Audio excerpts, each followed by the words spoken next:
Hello and welcome to the 2019 F1 Strategy Report, powered by Apex Race Manager, the mobile race management simulator. My name's Michael Lamonato, and this is round 2, the Bahrain Grand Prix. Charles Leclerc was so impressive during the Bahrain Grand Prix weekend that with 15 laps remaining, it was his race to lose. And lose it he did, thanks to a faulty Ferrari power unit. Yet on a weekend Ferrari was a step ahead of the rest, it wasn't Sebastian Vettel but Lewis Hamilton who inherited the win after some aggressive Mercedes strategizing pressured Vettel into a mistake. To analyse an engrossing Bahrain Grand Prix, I'm joined by Peter Anderson from theredline.com.au. Pete, how are you doing? Very well, thank you. This is weird. We've always done this over the phone. Yeah. Now we're in a hotel room with squeaky chairs and stuff. We're deliberately not looking at one another to make it feel more like it usually does. I'm actually facing away from you for our listeners. It's the only way to do it. This Bahrain Grand Prix, I'm not sure if we've done the Bahrain Grand Prix before, but ever since it went to a night race, which was a little while ago now, but nonetheless remarkable, actually can't has remember. actually become, I think it was 2014 maybe? Good could be 5 that one. years ago maybe. Yeah. But it's actually become one of the better races. It has. I mean, I remember the early races being absolute snore fests, and then they went, "Oh, let's make the track longer," and I'm like, "Don't do that! That makes it longer." And then they went, "Let's do it at night," and it's like, I'm listening. Yeah, and here we are. It's not as if there was a lot of scenery in the background anyway that is being missed. Mostly desert. Such a dull spectacle, wasn't it? And the desert also came to the track on Sunday this time around, so it was fine. It was terrible. The sandstorm didn't quite eventuate. There's always that risk that there's going to be summer sandstorm, Well, it was isn't close, there? wasn't it, Yeah. this time around? The next day, actually, I saw some photos on Monday, because they were testing on Tuesday, I think. Yeah. You couldn't see anything during the day, so better that it ran exactly at the right time. That's right. This race, we will say, was morally won by Charles Leclerc. Oh, absolutely. We'll talk about the real winner later, but this was Leclerc's weekend. After, let's say, a so-so Melbourne performance, finished quite strongly, started a little bit wobbly, almost put no foot wrong, and we'll excuse him the start because he made up for it very quickly. Yeah, but this was his weekend. Absolutely. I think Vettel's lose at all costs thing has infected the whole Ferrari team. I mean, am I wrong? No. Vettel's. I mean, I don't subscribe to the whole idea that Vettel entirely threw away the championship last year. I mean, anything could have happened, other forces majeure, but he really did a good job of doing some really dumb stuff for a multiple world champion. It was dumb stuff. And then he's picked up where he left off by doing some dumb stuff in the Bahrain Grand Prix. The wing failed as a result of him being stupid and then saying in the media the day after, "Oh, it wasn't the pressure." No, it can't have been the pressure. Couldn't possibly have been the pressure. Hardly anyone. No, I don't think anyone else really spun at that corner apart from him. Because there was team orders in Australia, wasn't there? Where it was, there were at the end, which sucked, and then we're looking after the engine, which then failed. So that worked out well. I found the whole Ferrari. I mean, it was really good to see Ferrari had rediscovered what they appear to have lost in the transition from Spain to Australia, but to then so comprehensively throw away Leclerc. I mean, he was, as you say, faultless apart from the start. He was absolutely on top of it. He gave Vettel the pasting I've been expecting for the last 6 months. It was glorious. And then Ferrari goes, "Oh no, we've got to wait a week," and they did. So I felt, but how gracious was Leclerc? Gracious was Lewis Hamilton of all people. Yeah, to actually speak to him before he did the run into the arms of his team. Oh, that's just. Like everyone was like, "Oh my goodness, how could you do this?" So yeah, no, it was. I was Leclerc. I think this is probably the beginning of the end for Vettel if that last season at Red Bull wasn't already. Isn't it going to be... Because the parallels have been there to be made for the whole off-season between Daniel Ricciardo's arrival at Red Bull Racing and now Leclerc's arrival at Ferrari. He's going to Ricciardo Vettel to within an inch of his life. Yeah, except with championship permutations, which is another very fascinating factor we'll see over the course of the season, I suppose. But how Well, how devastating will this be, not just for Sebastian Vettel, if this, of course, comes to pass? And, of course, he'll be thinking about this after this weekend, because not only did Leclerc have such a great weekend, he had a particularly poor one. Yes. But for the dynamic in Ferrari, which seemed so well established that it was Sebastian Vettel's team, and how quickly will that happen? An emotional team, we saw how happy they were. Is this a matter of weeks now for Vettel? No, I don't think it will happen fast enough because they're paying Vettel more to win that championship. But I think, given his ability to screw it up, I think it will take until probably the traditional championship winning moment of Hungary or something like that, where they'll just go, oh, this guy's lost it. How they'll handle it, I don't know. I really hope they don't do something silly like they did with Irvine and Schumacher, where they just let the other guy ruin the other guy's race. But I can't imagine Vettel copping team orders. Can't see it happening. Let's talk about how this race unfolded specifically, first of all, because it isn't just that Vettel made some mistakes while Leclerc did well. It actually did really affect materially this outcome for Ferrari. Absolutely. First of all, the start. Leclerc had a bit of an average start from pole. Yeah. Whether or not that was the way he approached the warm-up lap or the reconnaissance lap, it did seem to be going quite slowly. Yeah, and seemed to struggle for grip, off the line, whether or not there was just some sand on that line, as tends to happen here, or whatever. It turns out there was a lot of stuff on the track. Exactly. He dropped a couple of places, came under some pressure from Hamilton. Bottas had jumped Hamilton and Leclerc at the start. They had it. The Mercedes both had a good start. Yeah, exactly right. And something they've been working on, something Ferrari was quite good at for a little while as well. Yeah, no, Leclerc got a very Webber start, didn't he? Someone's always liable to have one, I think. Here I am in the front row of the grid. I'll just lose the race from here. Impressive, though, because some people expected this to be the outcome of this race, that he would, under the pressure of the start, drop behind and maybe recover the second. Vettel would have maybe this is no longer the classically Vettel race, but the old classic Vettel race where he'd just lead at the front, metronomic consistency, win this race. Yep. How impressive was it that poor start, unlike it might have for other rookies, did not weigh at all on Charles Leclerc? Within half a lap, he was back on the offensive pretty much. Got down to work. Like, once he'd found his grip, he just took off. And it was interesting kind of watching the body language of the car as it kind of came to him. Because, I kind of had my head in my hands at the start. I thought, oh, no, he's fluffed it. And then he just kind of went, oh, no, this is how it works. And away he went. And it was great. It was delicious watching him pass Vettel. It was so good.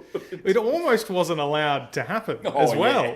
Because there were some radio calls requesting that he waited. Not necessarily that he didn't do it, but that he waited. Get stuffed. Which I think is what he said, but in a French way, perhaps. Yeah. As he told the team that he was faster. They chose not to respond to it, and then he made his own decision. Which I think the team must know. Trying to hold him back's a waste of time. And Sebastian Vettel has no moral high ground for ignoring team orders or team vibe. Like, he doesn't care. Christian Horner, when he dudded Webber in Malaysia, went, oh, well, Sebastian just wanted it more. Well, it turns out Charles wanted it more too. So, it was good to see him just get on with it. And it was absolutely like, it actually felt, any commentary, I'm sure, made the same, drew the same parallel between Ricciardo and at Monaco last year. Just that you couldn't hide, you can't hide in Bahrain. It's too wide open. He was very lucky that the Renaults died.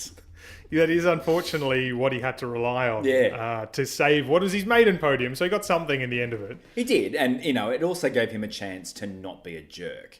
And he passed with flying colours. He didn't spit chips about, this team is doing my life. And it's just gone, it happens in motorsport, it happens in... I mean, he was convincing himself. That was very clear. Yeah. But, he took it really well. He took it on the chin and, clearly had the support of the drivers around him. He pretty much all come up and went, oh, dude, that's awful. This should have been the decisive moment of the race, that Vettel pass. Yep. In the end, that is not what decided the victory, nor was it necessarily that Charles Leclerc's engine essentially almost failed. Came very close to failing, whatever exactly happened, a cylinder problem. I like the term they use, actually, miscombustion. Miscombustion. I've never heard that phrase before. Oh, yeah, maybe it's the new beauty contest for, they have that Miss Australian Grand Prix. They're going to miscombustion. I reckon that's going to appear at the US Grand Prix this year. Right. I reckon Liberty's listening. Miscombustion, 2019. There was a point in time when Formula One was going to get a mascot. I can't remember what it was called. Right. But, it would have been Binky or something Yeah, stupid. Miss Combustion has my vote. If you're listening, Liberty, that's mine, and I'm keeping it. Royalties are applicable to this idea. Right. The race-defining move actually ended up being an undercut that maybe shouldn't have worked. There was this battle between Hamilton and Vettel for the whole race, which really, again, underscored how much of a different league Leclerc was in. Because while Vettel in a car that was the fastest this weekend was stuck fighting with Hamilton, Leclerc was off in the distance. Yes. He was undercut once at the first pit stop. Hamilton stopped on lap 13. Vettel the subsequent lap. Didn't take him too long to get that position back. I think it took him 8 or 9 laps. The second time around, it seemed like it shouldn't have worked at all because Vettel had a 4.5 second buffer, something in that magnitude. Yes. Didn't quite work. It cut it down to 0.8 seconds, so he didn't actually get the advantage. But close enough that with an extra lap of heat in the tyres, and with Vettel already a bit unhappy on his tyres, was enough to start to pressure him. Yeah. And for 2 laps, they fought. And then... And it was a good battle, actually. It was, I'll give actually, Sebastian Vettel that. Oh. He's got a certain amount of life in him for a battle, I think, is the way that we can describe it. This week it was 2 laps, and then it sort of came undone. Look, we can prescribe some reasons for this, but after 2 laps, the long and short of it is, in a faster car that should have been able to defend against Hamilton, he spun, dropped to 9th, and recovered to 5th. When the wing went, it was like, yep, that's his weekend. That's just this weekend summed up. Actually, it's the last 2 races summed up. Like, how weird is it that a rear tyre delamination destroys the front wing? Like, that's really odd, but enjoyable. Anyway, the screenshot was great. The car covered in sparks. And George Russell going, oh my goodness. Is this what Formula One is? It was a pretty... a Ferrari blowing up next to him. Perhaps awakening experience for him. I liked the way... And Lewis Hamilton is, dare I say, occasionally prone to exaggerating what happens. But I did like his description of this event. And it's very plausible, in fact, that he took note of the way the wind was blowing into turn 4. It was a headwind. The flag. He was pointing pointing to the flag.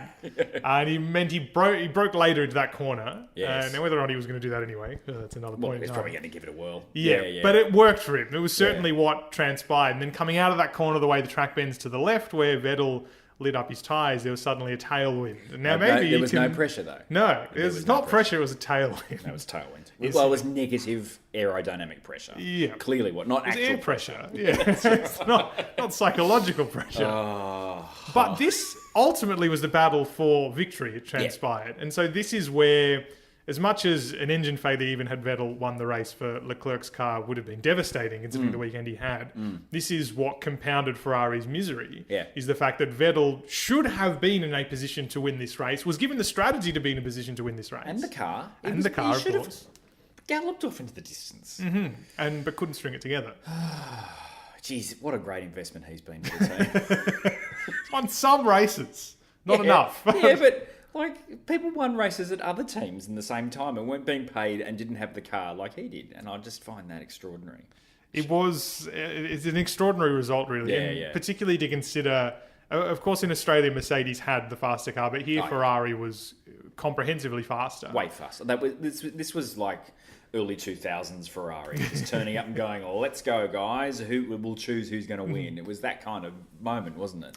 Yet, coming out of Bahrain, Mercedes has dropped only 1 point so far this season. It was the fastest lap in Bahrain, which was won by Charles Leclerc early in the race. I wonder if Hamilton actually thought, you want to go for this? The poor guys had enough punishment. Let him have it. That's right. Worth noting, actually, the reason Valtteri Bottas leads the championship is because of his fastest lap point in Australia. 1 point difference. So, if it's a close season, this can make a difference. I'm still a bit about fastest lap points, but it is funny to stand back and watch people complain about it and go, that's stupid. That's a stupid complaint. Which has been often the complaints. I was a bit sceptical as well. I don't know how much chance we had to talk about it last week, but I did like in Australia at least that it added an element to the racing. It did. And look, it will, I think, for dull races, make things interesting towards the end. Someone will just come in, bolt on a set of softs because they're running 9th.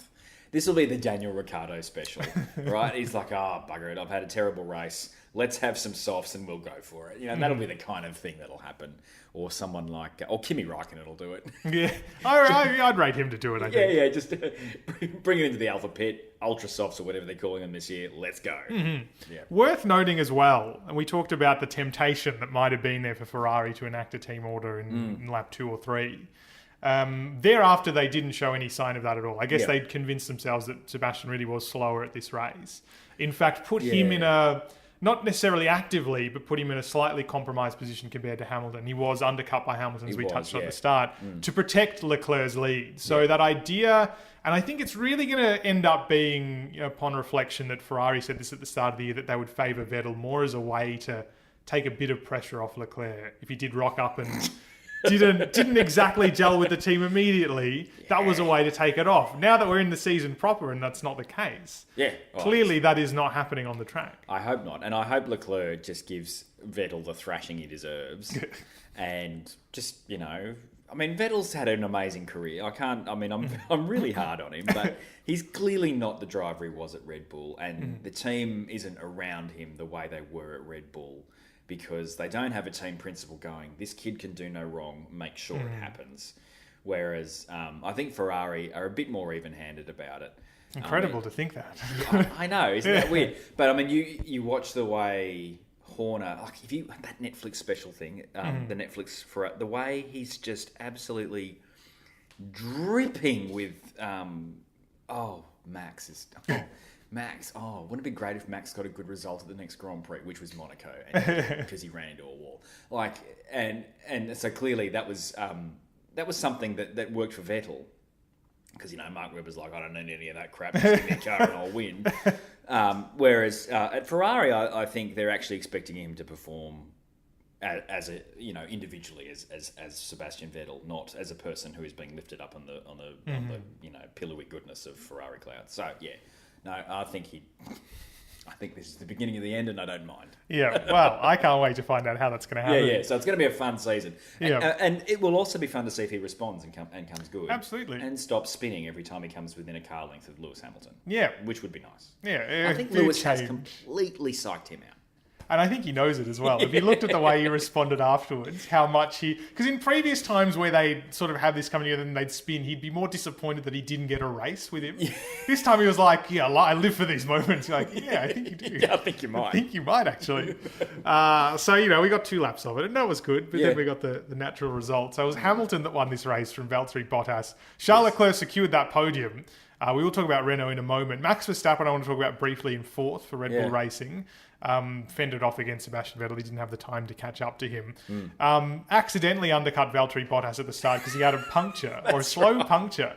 And then suddenly Mercedes was shocked that everyone was stopping so early. Bottas came in, was behind him for I think a lap or half a lap.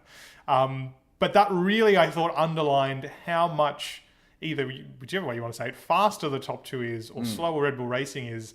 Australia sort of suggested, because Verstappen finished on the podium, that they were thereabouts. Yeah. This showed them up, and now whether or not it's because there are 4 straights in Bahrain and this is an engine thing, or whether the car is a little bit lacking, but this showed Red Bull Racing up to sort of be in a weird no man's land. Yeah, they're kind of... they're not even best of the rest, because the rest is behind them by a fair way, and Verstappen's in the middle of nowhere, and Gasly's doing nothing. I mean, what's he doing? Nothing. I did say that, didn't I? Yeah. No, he's not doing anything, and I find that really interesting. Because he was expected to be there, Leclerc, and he's not. And let's face it, there's no way Verstappen was going to let Leclerc come in and spoil his fun. So Gasly's had 2 very ordinary races. Verstappen was complaining about the balance of the car. It wasn't right, and he kept saying it was different from lap to lap, which I think is just the wind.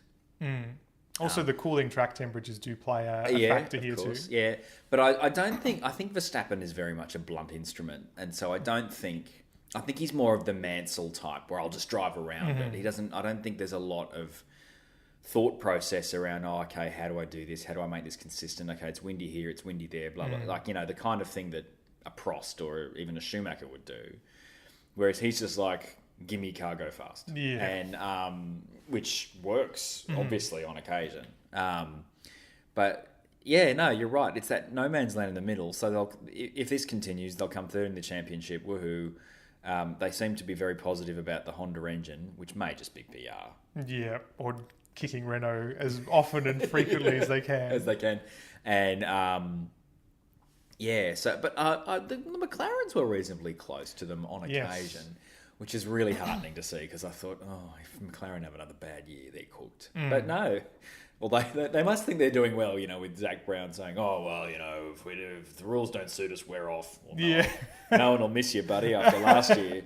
But no, this year they look good, and Norris, he seems really good. And Sainz, he hasn't really had a chance to do it right, so we'll see how it happens with him. Yeah, well, it was Sainz at the beginning of the race, and of course this was at the very beginning when everything's still unfolding, but was challenging Verstappen for position. Yeah, he was. Which was a great continuation of that rivalry that never got to finish. Well, a good sign for McLaren, as you say. Different power units, obviously very different chassis. Different stages of where they expect to be. And very different drivers too. Yeah. But it was heartening to see. And I do wonder, Red Bull Racing, as you said, that Verstappen was trying to express, didn't feel that comfortable in Bahrain. Gasly was reporting similar things, I suppose. In qualifying, he was talking about the snapping of the car and not being able to drive it the way he wants. And I wonder whether that's a track-specific thing or whether this car is, as Adrian Newey occasionally tends to do, is a little bit overcooked or is a little bit too sensitive. I think Gasly was complaining about a lack of traction. He said it was, snapping every time it came out of corners. There are a lot of tight corners in Bahrain. It is a traction circuit. Maybe that's what it was. But, interesting to see how they cope out of those hairpins in Shanghai. To see how they get out of those hairpins and see... Because, the aero is traditionally very good, which is probably flattering Honda. I'm curious to see how Red Bull kind of develops because I don't think the Honda will develop the way the Renault will. So I think Renault will come to them in the same way that I think McLaren will come to them. So that'll make it a fascinating... And I think Alfa Romeo are in pretty good shape too. So that could be a fascinating mid-pack battle. I do want to touch on Lando Norris as well before we talk about Renault because there's no strategy involved in his race. He had a pretty terrible first lap. He was sort of caught up in the way that you tend to be in the midfield where cars are slowing down. You don't know what's going on. He dropped down to 14th, I think it was, from 9th to 14th on the first lap. Finished 6th. Amazing. With the benefit, of course, of Nico Hülkenberg retiring and Carlos Sainz on lap 4 or 5 falling off the pace because he damaged his car. Every other position between those two places was made up not through strategy, just by passing. Passed every one of those cars from 14th to effectively 8th, which became 6th. What an impressive drive from a guy in his second Formula One Grand Prix. How was the big pass around the outside? Yeah. He just did not care. Just sent it. Yeah. Just have a go. Yeah. I'm really enjoying watching him drive. I stupidly wasn't tuning into his races last year. But I've really enjoyed watching him drive. And he just seems really chilled about the whole thing. Doesn't seem overawed by a bit like Gasly, really. Not Gasly, Leclerc. Just kind of this is good. I'm really here. Whereas George Russell's like, I'm in Formula One. But you're with Williams. I think he's probably giving sign. It's probably not fair to say this early on, but I think the pair of them is fascinating, and I think that's going to be fun if they can keep Sainz's car running. It'd be great to see what happens. I think that's really fascinating, and then it'd be interesting to see what Alonso says about the car. After the testing, will he get out of it? Will he get out of it? Yeah. Karoth, I like it. And actually, that would be an interesting decision. Who would they bin? Yeah, well, if indeed that's even in the realms of possibility, right? That question is in the background. Who would they bin at the end of the year? Because either of those drivers would be snapped up by somebody. Probably for, unfortunately, Racing Point. Although there might be a Ferrari seat.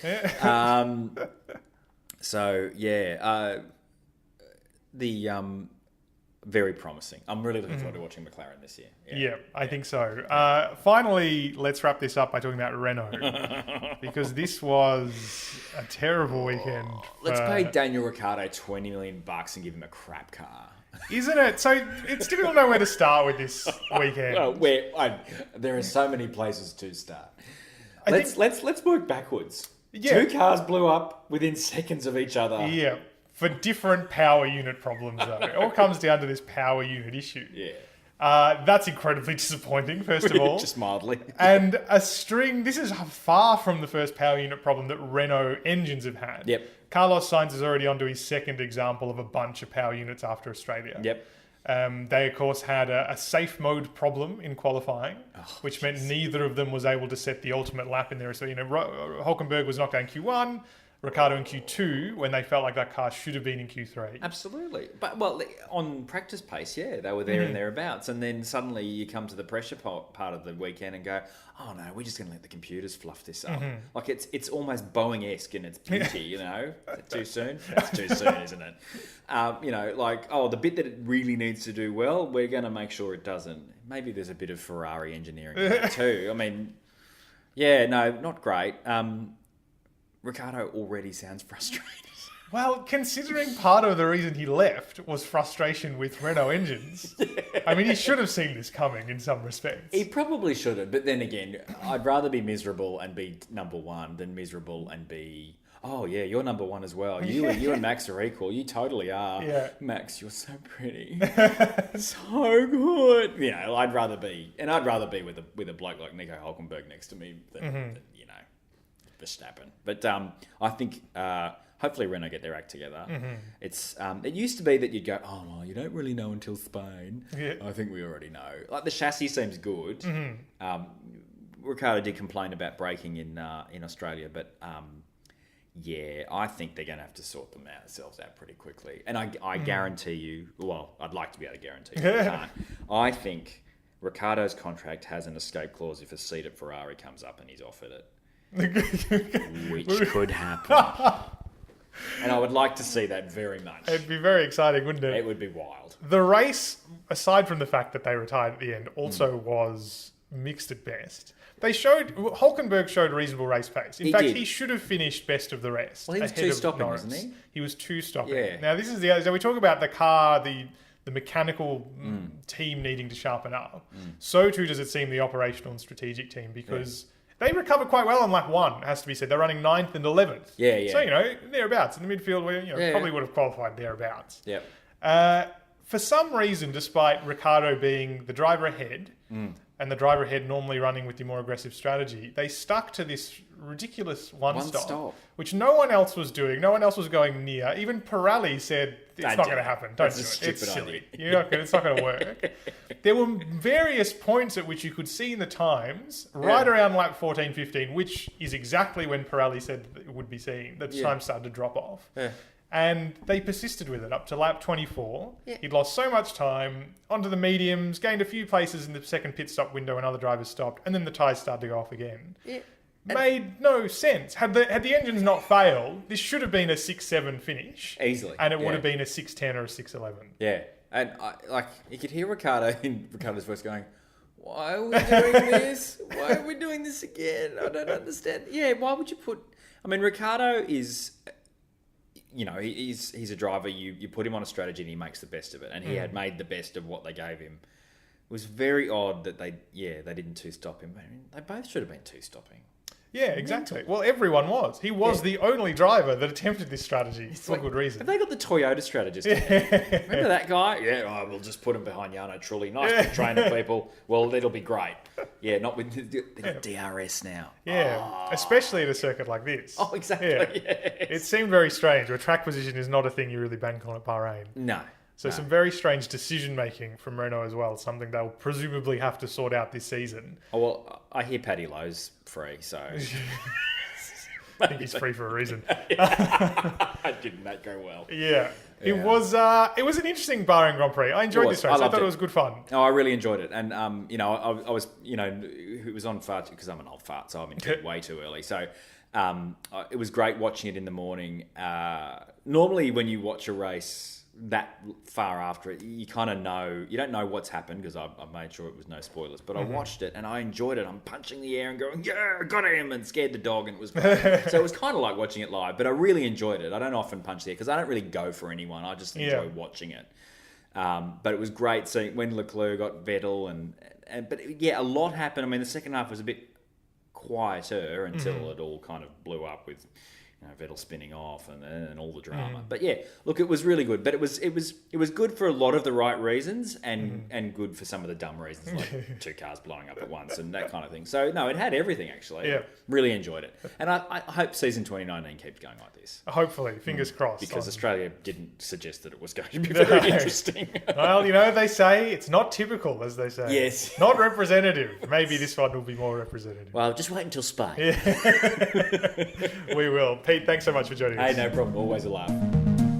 That was Peter Anderson from theredline.com.au. The Strategy Report is a Beer Mogul podcast powered by Apex Race Manager, the mobile race management simulator. Download the 2019 edition of Apex Race Manager for free on iOS and Android devices. And don't forget, you can download every episode of the Strategy Report by subscribing on Google Podcasts, Apple Podcasts, Spotify, and on your favourite podcasting app. And you can leave a review to help other F1 fans find the show. You can also read the written report at f1strategyreport.com and stay up to date by finding us on Facebook and on Twitter. My name's Michael Lamonato. You can look me up at Michael Lamonato on Twitter, and I'll catch you in 2 weeks' time for a wrap-up of the 1000th anniversary, the Chinese Grand Prix.